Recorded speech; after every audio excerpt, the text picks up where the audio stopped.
I sometimes think that in centuries to come, maybe even thousands of years, what archaeology will we leave behind? I'm sure that new build houses and the sites of shopping centres won't have archaeologists jumping up and down in 1,000 years' time. But all across Britain, there are thousands of remarkable ruins and foundations that tell a story which began thousands of years ago.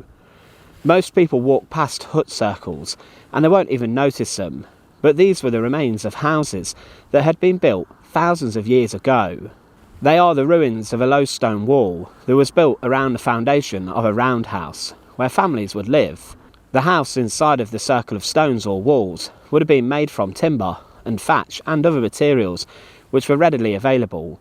They are usually around 5 to 25 feet in diameter, and the rocks, if they exist on the site, can be a few feet high.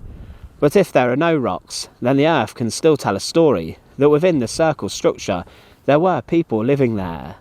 In Wales, where I am now, there are over 100 hut circles and enclosures that have been noticed, and many more are found, like this one in the north of Wales, in an area which hasn't been ploughed. This one is on the side of a hill above the town of Conway.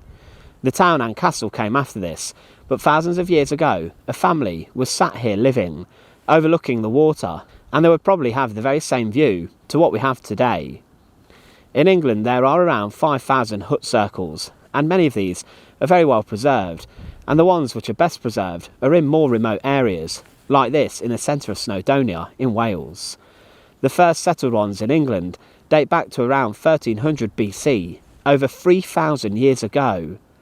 Within these sites, further evidence of human activity has been discovered, with pottery, tools and even cooking vessels being found, showing that people lived in their own world today, just like we do.